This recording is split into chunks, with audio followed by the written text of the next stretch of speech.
Hello there! Welcome to the first episode of our new podcast series, FoodButHow.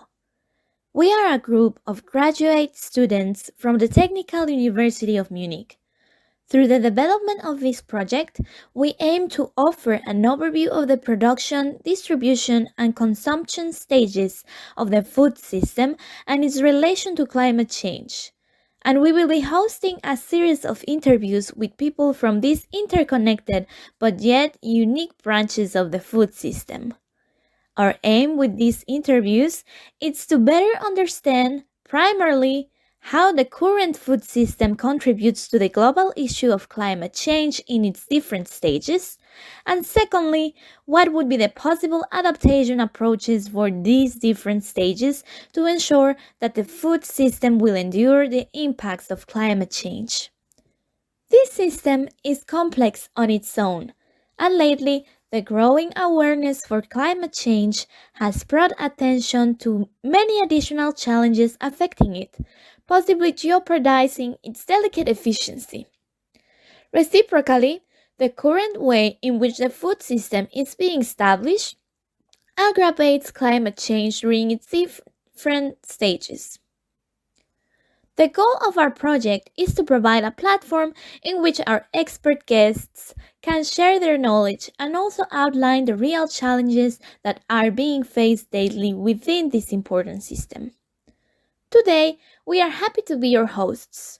We are Selchen and Ayub, students of the Master Program of Politics and Technology, and myself, Alma, a student of the Sustainable Resource Management Program. In this first episode, we want to give the warmest welcome to our distinguished guest, Dr. Peter Schad. We are delighted to have him with us today. Just as a quick overview of his professional trajectory, he has been a lecturer in the chair of soil science at the Technical University of Munich since 1999, and he is the chairman of the working group World Reference Base for Soil Resources of the International Union of Soil Science since 2010. Hello, Dr. Schad. We are very happy to be starting this series of episodes with you today. We appreciate all the expertise and knowledge you bring to this episode and, of course, the time you are kindly giving to us. And now, let's start digging a little bit deeper into soil, shall we? So, first of all, could you please quickly explain to us what soil is like? Because maybe there are people that are not familiar to the term. Yeah, like me, for example, a person coming from a political background, but unfortunately, even though I'm interested in with the food, I don't know many things about soil. So thank you so much for coming today and informing us about the issue. Yeah, hello, Alma and Selten. Thank you for the invitation. The first question, what is soil? The most common definition is that we look that soil is where four spheres are interfering. This is the geosphere, the atmosphere, the hydrosphere, and the biosphere. And this also gives us an idea about the components of soil. So there is first the geosphere. So this means rocks, maybe consolidated or not. And these rocks may form part of soil, but they are transformed by processes, and then soil is appearing. So these processes of transformation we call weathering. This is an old soil science term, so that the rocks, as they result from geological processes, are transformed into soil. This is one thing. And then we have interference of atmosphere. That means air with all its components, especially oxygen, and the hydrosphere, water. And the fourth and very important component is the biosphere, so the living things. There are biota in the soil, maybe microorganisms like bacteria, fungi, or archaea, and there are animals, and of course, there are the plant roots. And they live in the soil, but they also die, or the animals excrete something, the roots exudate something, And these are organic molecules that are added to the soil, and then these organic molecules not yet or no more forming part of the living things, they are part of the soil. And if we look at soil physically, we see solid components and we see voids, pores. These pores may be filled by water or by air. Most soils, parts of them are filled by air, parts are filled by water. It's very rare that it's only or almost only the one or only the other. And then there are solid parts which we can differentiate into the inorganic ones or mineral ones, like clay minerals. And then we have the organic ones, all these organic molecules that resulted from living things. Okay, that's briefly about soil. Thank you. Nicely said. And now, just to know a little bit about how you yourself got involved in this topic, like why did you find soil science so fascinating, and how did you get into this topic? Okay, since I was a child, I was interested in geography. So, as soon as I was able to read, entering the first year of school, I used to read maps and atlases. So, there are old, now very old photos of mine where I'm lying on the floor and studying a map. So, this was a passion since I was 6 or 7 years old. And I, from the beginning, also in some, not maybe not the first, but after being at school for, let's say, 3 or 4 years, before I was 10 years old, I was always impressed by the fate of hunger, that there are hungry people on the world. This affected me already as a child. I was sorry for that and wanted to think about that. Then, after school, I studied biology, and I got a bit out of this focus of geography and hungry people, but soon I came back because part of biology always is ecology. And ecology is very fascinating. Ecology means that everything is connected with everything. This makes it fascinating, but it makes it also complicated because it's a dense web and you have to disentangle what happens there, and especially you have to find out the causality. So, what is the reason and what is the consequence? What is the origin? What is the consequence? This I found fascinating as a science, and then I became a soil scientist. Very interesting. Thank you. So, in the causality of the food cycle, you think that like is the starting point or like the cause we can say is the soils or Yes, we can say that. So we know that 95% of our food roughly is produced on soil. The rest is more depending on water. Maybe that you fish in the ocean, or maybe that you have an aquaculture. Mhm, And but most is soil. And of course, there is another factor, which is the climate. mhm. It may be too cold for food production, or it may be too dry for food production. But when the climate is okay, so it's humid enough and warm enough, then everything depends on soil. Is the soil fertile or not? And what can we do with the soil? Can we make it more fertile? This would be a good option. Or at least, can we maintain its fertility? Can we make sure that is sustainable so the yields are not decreasing?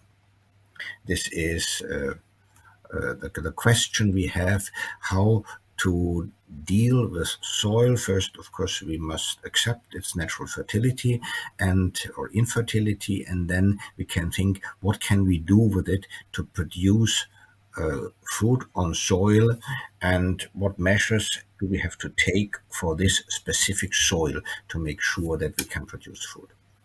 I am glad that Selshin started bringing this topic because actually our next question was related to this. Like, you as the chair of the World Reference Space for Soil Resources, like, how those understanding different types of soil and categorizing them can be beneficial for our food system, like, because we know that the International Union of Soil Science is also pretty close to the FAO.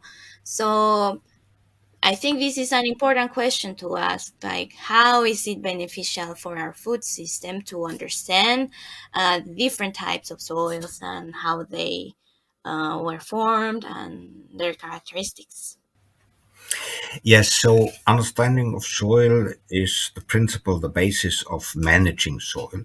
So if you manage a soil, you start processes in the soil or you stop processes in the soil. But you must know which processes may or may not occur in this soil by its natural characteristics. And soil classification is especially a thing that helps people think. So I can ask you a question. I'm looking for an animal, and you tell me which one it is. So it is a mammal. It weighs more than 1 ton. It is of gray color. It lives mainly in the tropics, and it has more vegetarian diet. So tell me what animal this is. Is this an elephant? It's an elephant. This is a correct answer.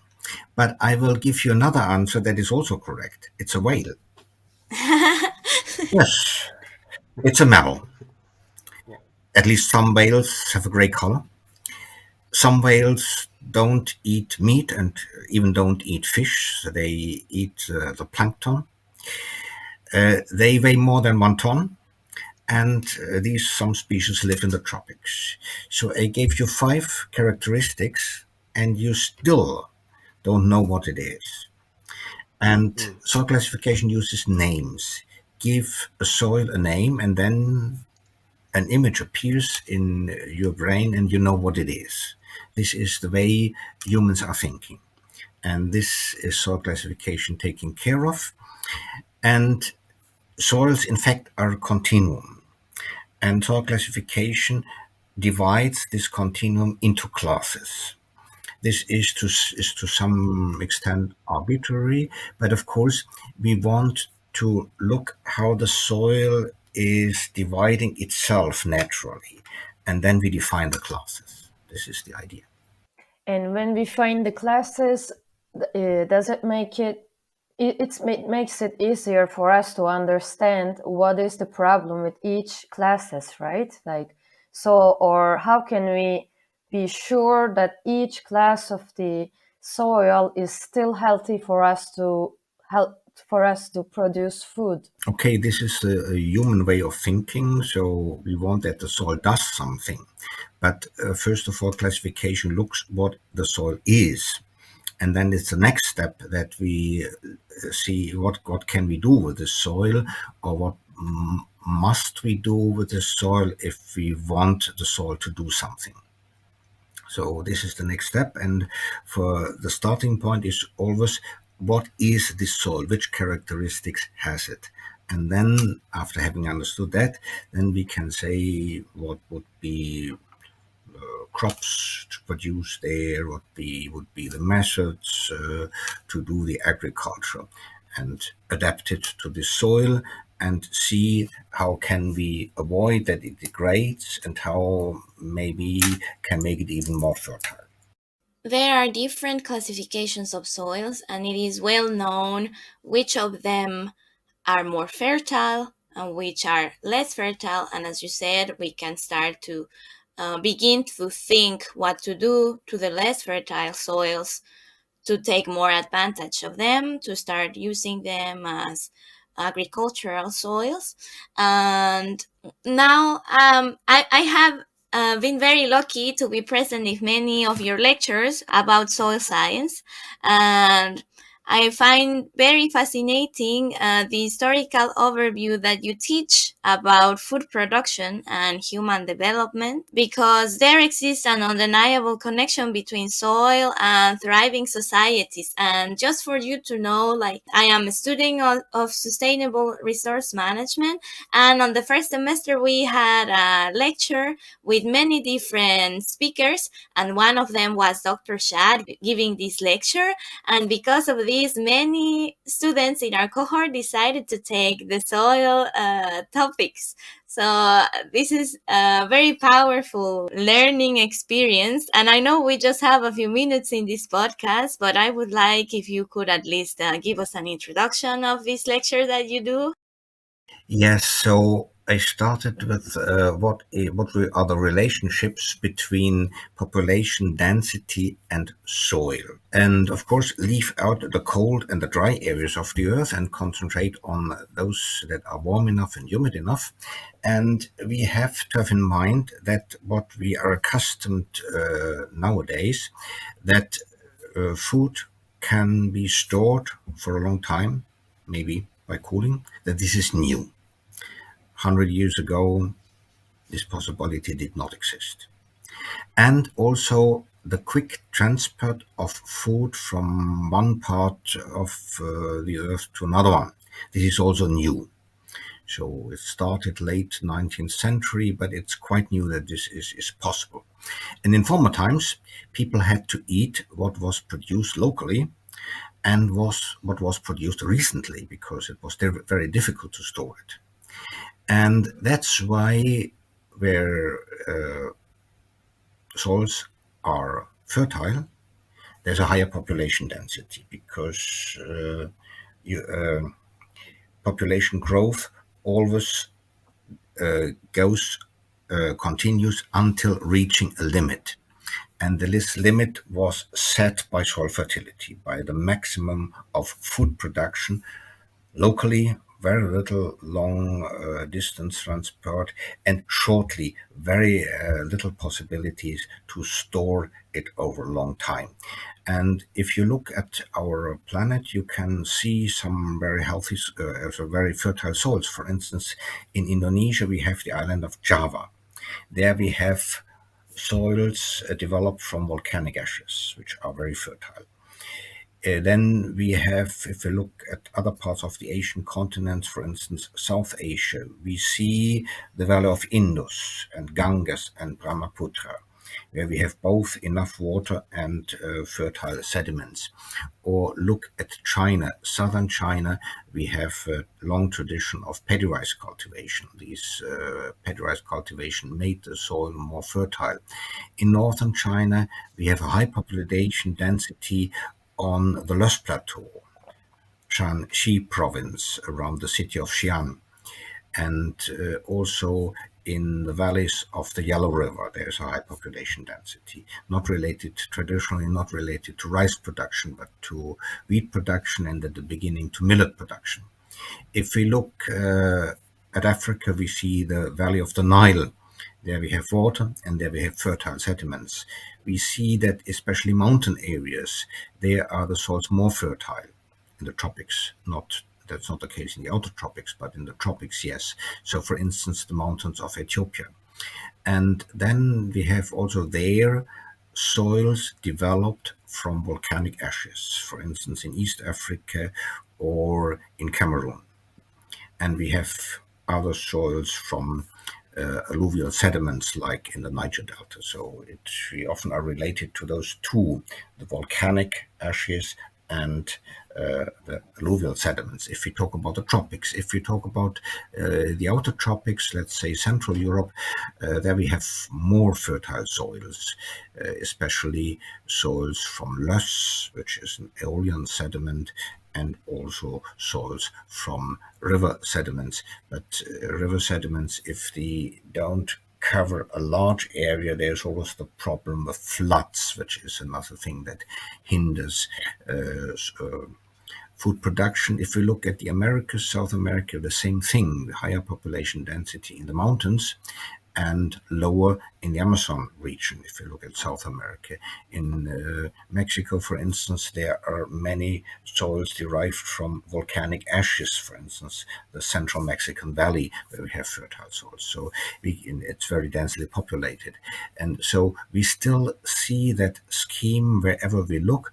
Of course, now it's a little bit more equalized because now we can store food for a long time, we can transport it over long distances. So this pattern step by step is disappearing, but it's still and will also be for the next decades very well be visible. So this was that by simply looking at population density, you can distinguish where are the fertile zones. Perfect. Thank you, doctor. Mhm. You were talking about mainly that we were used to produce locally and consume locally. But then what changed? What had to change with the industrialization of agriculture? We started doing it bigger and more aggressively. And I mean more aggressively to our soils because then we need to start treating them. We need to start using external nutrients. How did this change happen? Like, did it take a long time or was it more immediate? Can you tell us a little bit about it? It was a relatively short time. Most of it happened during the 20th century. And first of all, it made a tremendous increase in food production. If we look at Central Europe, it maybe affect the yields. That means the harvest per square, usually given in tons per hectare. The yields, they were roughly tenfold. So it was really a tremendous increase in food production.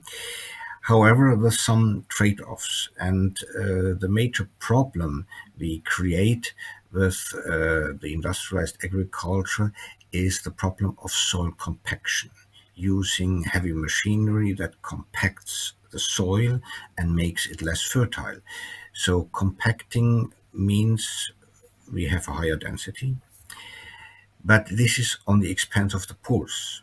I mentioned at the beginning of this podcast that we have the pores that provide the plant roots with water and oxygen. Every plant root needs oxygen.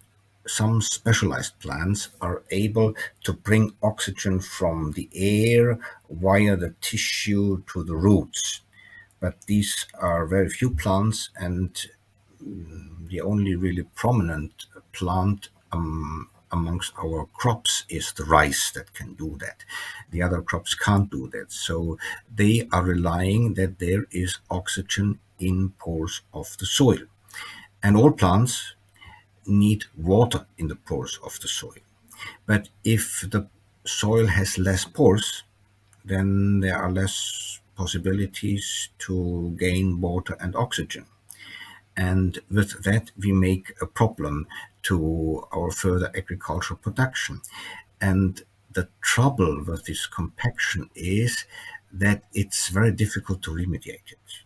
So chemical degradation of soil mostly is easier to remediate than the physical ones. What can we do? We can plow it, we can plow it deeply, we can hope that animals will loosen it, but plowing deeply is not sufficient because we don't recreate the original structure of soil and animals. This is a thing that will need a lot of time, and of course, on the first step, the animals are offset as well.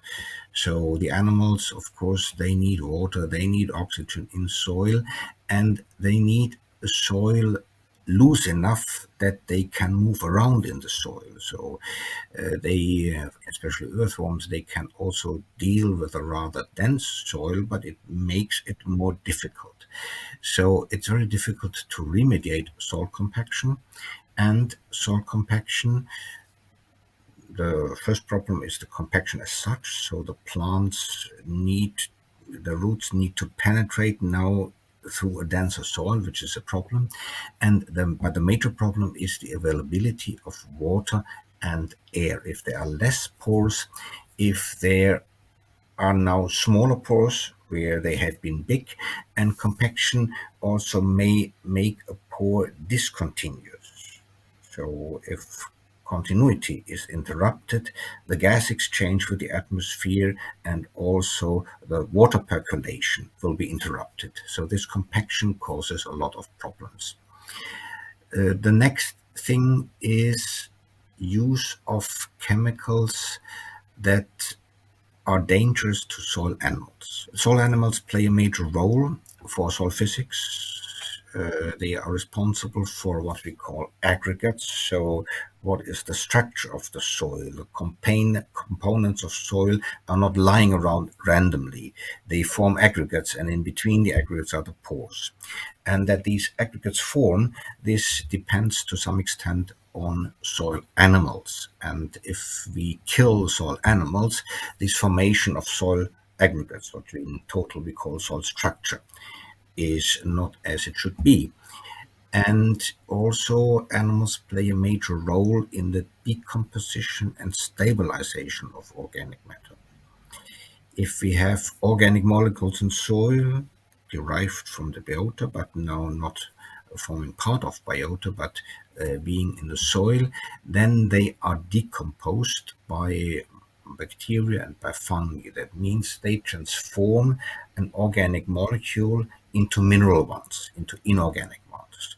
Among them, especially CO2 and water. And by that process, the nutrients are set free. The nutrients the plants need to live. This is nitrogen in form of ammonium or nitrate. This is sulfate. This is phosphate. And these are many cations like potassium, magnesium, calcium, iron, manganese. All these are set free by decomposition. So if the plants want to grow, they need these nutrients. That one source of nutrients is the decomposition of organic matter.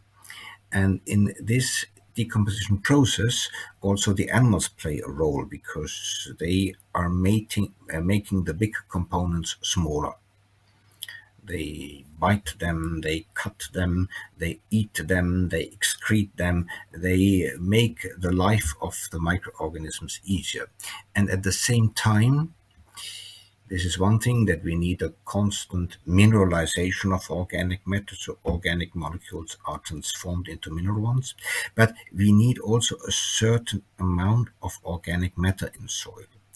And for that, it is important that this organic matter is stable against mineralization. So it is maintained in a form that microorganisms cannot mineralize it. So they must mineralize some of it, but there must be maintained another part of the organic matter. And for this maintenance, for this stabilization of organic molecules, animals, especially earthworms, play a crucial role. So they eat it, and when they excrete it, we have aggregates, and bacteria cannot intrude these aggregates. Bacteria are small, but the pores in these aggregates are still too small for the bacteria, so they cannot get into, and the organic matter within that aggregate cannot be decomposed. And the second thing, when the particles, the components of soil, pass the gut of an earthworm, the mineral and the organic components are mixed together. And if they are mixed, if they are associated together, then the bacteria also don't have easy access to these organic molecules because they are tightly touched to minerals and they can't get it off. And so the animals play this double role to enhance decomposition of one part of organic matter, make easier the mineralization by the bacteria and fungi, but for other parts of organic matter, stabilize it so that it cannot be decomposed, that we have more organic matter in soil. The organic matter in soil is important for the structure, that we have aggregates and pores, and in the pores, water and air. And it's also important because the organic matter can absorb the nutrients, cations and anions, and the more organic matter we have, the more nutrients are absorbed, and then they can be desorbed and are available to plants. So this is important to take care of soil animals. So these are the major problems of the mechanized agriculture: the compaction and the damage we give to soil animals. And on the other hand, the modern agriculture multiplied our yields. The reason is the following, or one major reason is the following: when we harvest, we take out nutrients. So we incorporate the nutrients in our biomass, otherwise we would die. But then they are missing in soil. And the next plants, they need nitrogen, they need nutrients, and they don't have enough. What did people do in the past? Nothing, because we have the mineral components of soil belong to the geosphere, and I mentioned at the beginning the process of weathering. So these minerals are of the geosphere, as a result of the rocks. These minerals are transformed into other ones that are typical for soil, and by this process nutrients are released. And this constant weathering is a constant release of nutrients, and the plants can take it up. And the system was balanced in such a way: we extract nutrients which we need for us to live, and the same amount of nutrients is set free by weathering of primary minerals. And how many primary minerals were there, what kind of primary minerals, how fast is the weathering, this set the limit of what can we extract by harvest. And if we extract too much, then we have to leave the soil in fallow. Fallow means we don't take away anything. But weathering, setting free, releasing new nutrients, this process goes on in the same velocity. And after some time, there are again enough nutrients that we can start with agricultural production again. So we extract nutrients, we remove nutrients with our harvest, and the same amount of nutrients will be set back by the process of weathering in the time of crop production plus fallow periods. Of course, we have methods to bring nutrients which we extracted back to the soil, as compost, for instance, or what has been done over thousands of years: human excrements were brought to the soil. This brings some of our of what we extracted back to the soil. So we remove the harvest, and then the leftovers we bring back. So we remove a banana, and the first thing that we peel it and bring what we don't eat back to the soil. This can we do in any case. And then the next question is our excrements. Do we bring them back? This has been done for a long time, but never it was possible to bring back everything. First, we could not bring back all the solid excrements, and then even less of the liquid excrements. But the liquid excrements are very important because they contain nutrients, especially nitrogen. The plants need a lot of it. So this system of recycling was in all the time of agriculture in human history only partially functionable. And the other thing was we always had to wait till new nutrients by weathering of minerals were released to the soil. Other practices are that we take away nutrients from another area and bring it to our field. This was done often in human history, and it's still done, that we have, for instance, the grassland, there are animals, and we bring the animal excrements to our field. This transforms nutrients from another area to our field, but then they are missing in the other area. So that's not a creation of nutrients, that's just a transform. Or we have trees agroforestry systems. We have trees and the leaves we bring onto our field, onto a field where the crops are growing, and these nutrients now are missing for the trees.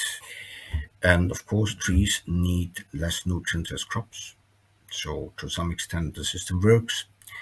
Also, the grasses and the animals, there's a smaller extraction of nutrients what we have on our crops. So to some extent, it works, but everything is limited.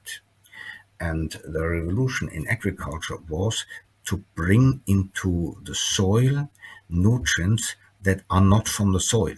The nitrogen is from the air, transformed into ammonium and nitrate. And other nutrients are mined. So they are excavated by mining, like potassium or phosphate. So they are added with that. So the idea of this intense agriculture is to bring nutrients that do not come from the soil, neither from the weathering of primary minerals in the crop area nor from other areas. And these additional nutrients, of course, they really increased the yields. This was the major factor why the yields are now higher than they have been in the past. Okay, this was a long answer to your question.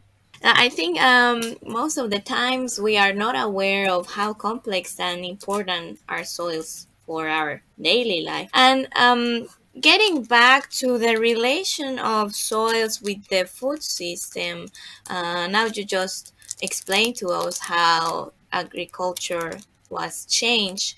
But nowadays, our food system is kind of inefficient in many ways. And even one third of all food produced is wasted, which that's the next problem. Maybe it's not a waste in the production, but it's a waste after the production. And additionally, food is among the largest drivers of climate change now. So it starts creating a vicious cycle, because if the system was already very fragile, then it starts affecting the global climate crisis, and then it's like a feedback loop. And maybe this is a difficult question to answer, but we wanted to know your opinion. If we wanted to ensure food security nowadays, do you think we could find the answer in soil science? You mentioned the problem of waste. Of course, you can already imagine what I will say. No waste. Avoid wasting. And this implies that you accept that food is not perfect. Mm-hmm. So that the apple doesn't look nice, that the melon doesn't look nice, but it's still tasty. So accept that food doesn't look perfect. This is one thing. And the second thing, once you bought it, eat it. Mm-hmm. So make the decision when buying and not when thinking of what will I eat today. Eat what you bought. And if there's something you can't eat, of course, there you have to peel many things. So there are natural remnants, and to some extent, it happens that it will be that it will the food will be bad and you can't eat it. Then at least bring it back. The best thing for bringing it back is the compost, and the second best is to use it to produce biogas and bring back the digestate. Bringing the compost is a sort of organic manure.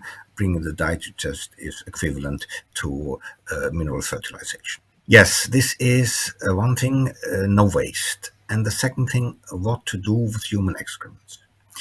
It was a big progress not to use human excrements. It was done for thousands of years, but there was a cycle of parasites of our stomach and intestine, and that caused many diseases. And with a strong rule, don't use human excrements. In the industrialized countries, these parasites got more or less extinct. So we don't suffer from that anymore.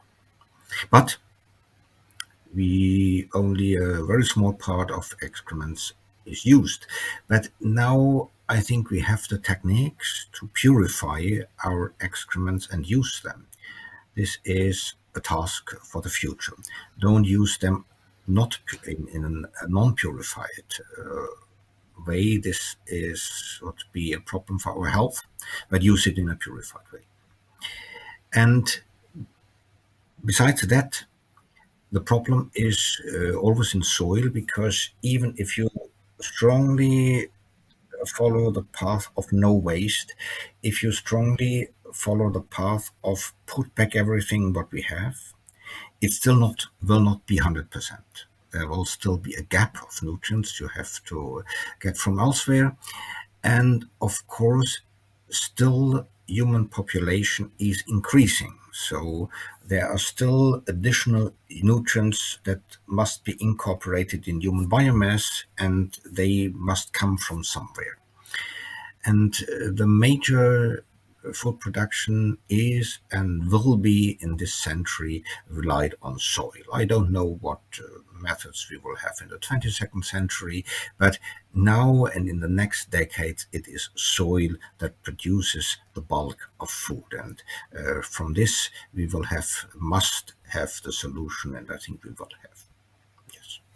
I think, like, related to what were you talking about, the biodigesters and taking the digestate to reuse it in the soil.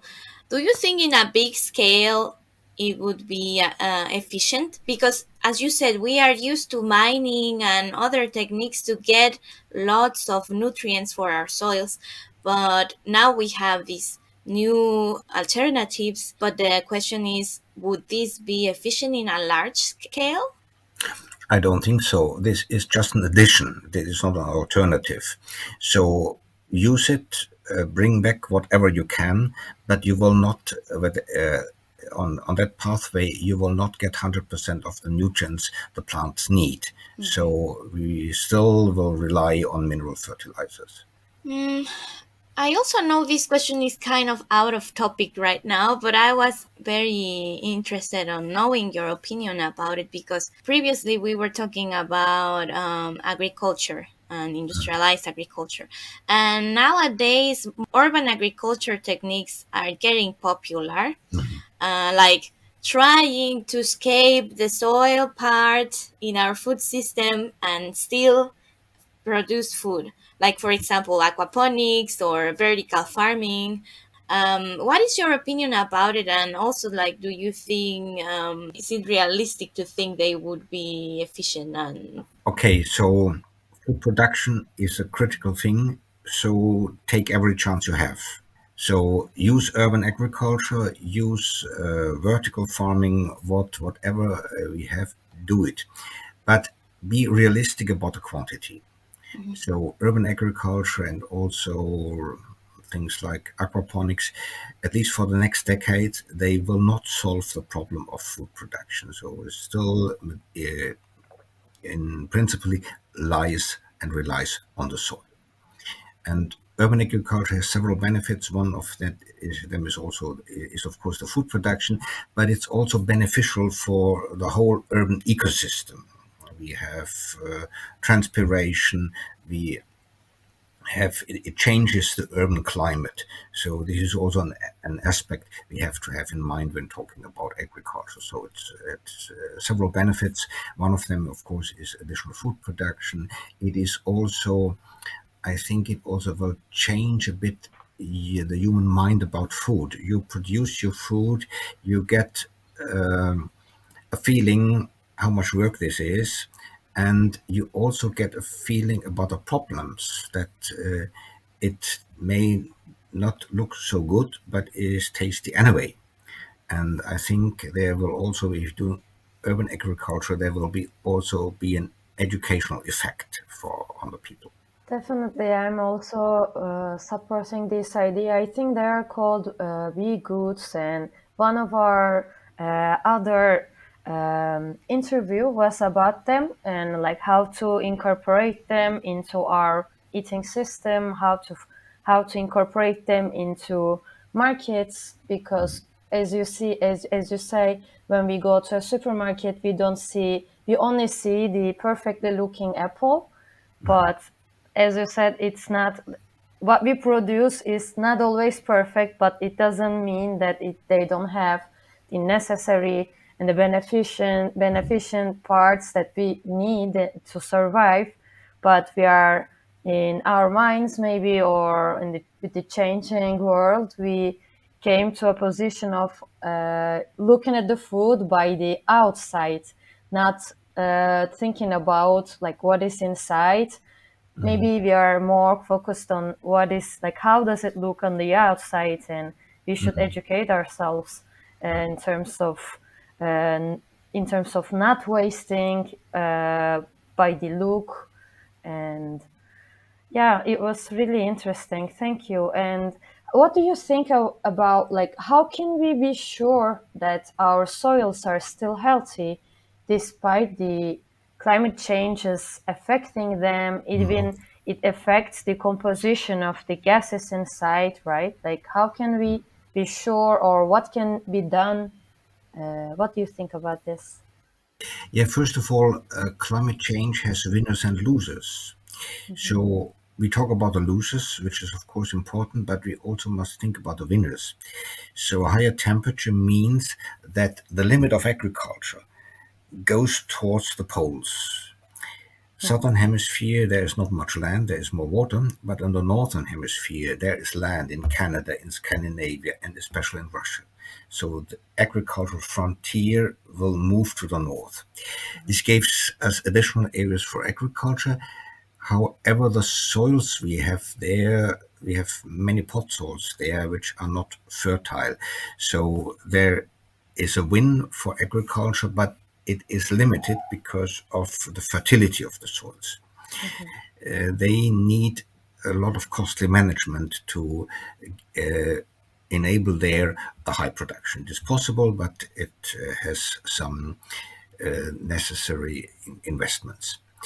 This is the winning side, and then there's a losing side. The losing side is not directly by temperature, because high temperature doesn't reduce agricultural production as such. On the contrary, higher temperatures may even enhance the plant growth and plant biomass production.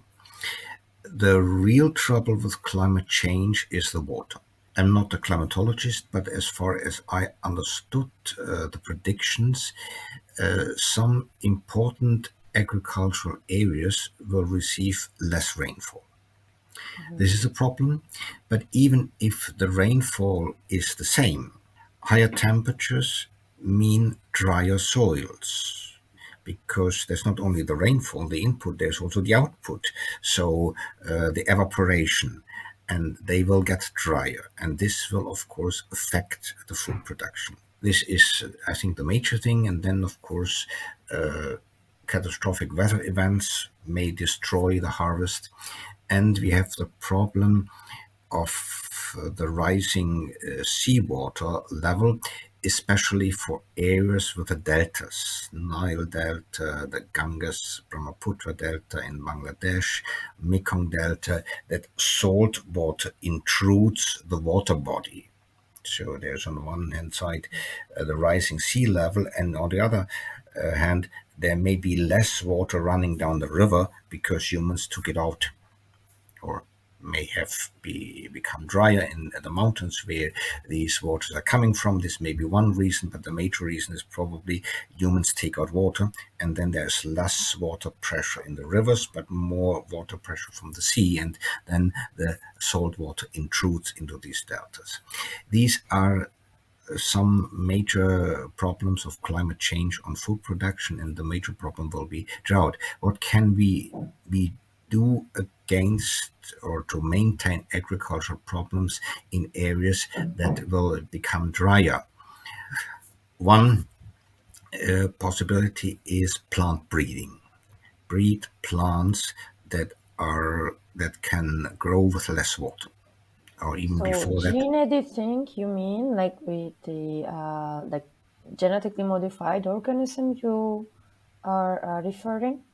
To me the method is Mm-hmm. not so important, but I think it's more the question is what do we want. So with genetic modifications, there were some varieties produced which we don't need. But there's also a thing that we need new varieties that can better cope with dry situation. And if it's dry, there's always a higher risk that we will have many salts in the soil. And this is also a problem for plant growth because every salt ion in soil is surrounded by water molecules. And the ions strongly attract the water molecules. And the plant is competing with salt ions in the soil solution for the water. And plant individually, every species, every variety has a certain strength to take up water. And maybe the strength is not enough to take out the water that surrounds the salt ions. That's why our interest is to have a small amount of salt ions in the soil. But it may not be 100% avoidable to have these ions in soil. With increasing drought, there may be more. Water evaporates and the ions remain there. Especially we will have that problems in irrigated soils. So irrigation water should have little ions, little salt ions, but you normally don't have irrigation water that has no salt ions. So there is a constant addition of these ions, and then water evaporates and salt ions remain. We have many techniques to minimize that process, but it is an issue. And the the first thing is minimize the amount of added salts, added salt ions to soil. But the second idea is breed varieties that have a stronger force to take up water and to compete better with the salt ions that attract the water. And about plant breeding, I'm not an expert in that, but I think now with these new methods, we can breed plant on with molecular methods, but without this what we call genetic modification, that we take a gene from a completely different species and incorporate it into another species, which in my opinion is not good and not bad as such. It depends what is the outcome, what is the product. Is this Does this fit well into our ecosystems or not? But if we can achieve the same goal with smaller interference, this is always the probability that there are no side effects is smaller. So I would prefer that. Thank you. Yes, but the most important is if plant breeding, what is the goal? What is the plant we want to have? Not so much the method. Mhm. Yes, so talking about climate change, the major problem is having a drier situation in many areas that are traditionally used for agriculture. Thank you so much, Dr. Schad. I think we are kind of getting close to our time limit, Mhm. but we prepared a concluding question. Yes. So, what would be your message to other fields in the food sector? Because we see that the soil is kind of the starting point, and we discuss how the healthy soils are, or what are the compositions of it, or how in the first times we were only using the food that we produce in a small system, like for example, right now circular economies and circular food systems are being talked, but maybe it was our practice before, and we are trying to turn in that practice again. And the food system is it has many components. And what will be your message to the other components of the food system, such the agriculture part, or for example, you already mentioned the pea goods, and we should incorporate them to reduce the waste, because we already use the soil to produce that food, and why waste them, as you said? Like, Yeah. what will be your other message? Okay, before answering that, may I get back to the implications of agriculture on soil? So, Definitely. talking about industrialized agriculture, I mentioned the compaction and I mentioned the methods that negatively influence life of soil animals. But we Mhm. have to mention another problem that is very old as agriculture, but that was aggravated by industrial agriculture as well. This is the problem of erosion. This is the thing that should be avoided. This is avoid erosion. This is one message I should not miss out. And now to your question, the message to the non-soil part. We already had the message no waste Mhm. and eat what you bought. But uh, there is also one topic we didn't discuss yet. This is our meat consumption. I'm not a vegetarian, but I don't eat much meat. And I Mhm. think this is important because meat production for the same amount of energy, which we can measure in calories or joule, for the same amount of energy, you need much more resources. You need more land. And if it's ruminants, like cattle, especially, or also sheep, goats, they produce methane, which we all know is a greenhouse Mhm. gas. And animals produce, of course, excrements, which we can use to fertilize our soil, which is good. But for fertilizing, may it be organic or mineral fertilizer, the idea is not put onto soil as much as possible. The idea is put the right amount on it. And especially for one nutrient, the nitrogen, there is often added more than needed. This doesn't harm the plants, it doesn't harm the soil. The plants simply leave it aside if they don't need it. But we will find the nitrogen in the groundwater as nitrate. And if we want to drink it, that's bad for our health. There is to some amount nitrous oxide will be produced in soil that goes to the atmosphere as a greenhouse gas, and also the ammonium is harmful for our health because it is related to the creation of fine dust. So use the optimum amount of fertilizers, not the maximum. Use it precisely. And so with that, we are back to the question: don't eat so much meat. Animal production is a part of food production and it has its own right. But if we do too much if we produce too much meat, we need too many resources, land, but also other resources like water.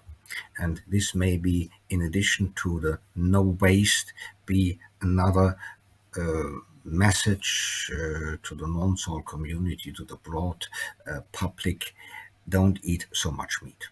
Thank you. Great. And it's an easy solution. I think we already know that a plant-based diet Right. is very beneficial, but maybe we don't even think that eating more veggies is also beneficial for soil. Not so specifically for soil, but more Hmm. for the whole Yeah. biosphere Yeah. because of Yeah, exactly. greenhouse gases and the area we need. So we can Mhm. produce more food if we have eat more plants and less animals. Then on the area we have, we can produce more food and feed more people, reduce hunger in the world. Excellent. I think we can conclude our episode right now. Thank you so much, Dr. Shad, for all your time, all your knowledge, and for being willing to participate with us in this project. We were very happy to have you here. We hope that you were also that you felt welcomed in this project, and we will share it with you when it's ready. And And we we will hope that you carry had your fun. messages. We will carry your messages to the other interviews too. And thank you so much for your contributions. Yeah, you're very welcome. Thank you for listening to our first episode. Next time, we will be talking about the challenges that we face in the agricultural sector, and we will be interviewing Dr. Bekawi, the head of the National Institute for Agricultural Research in Morocco. See you then!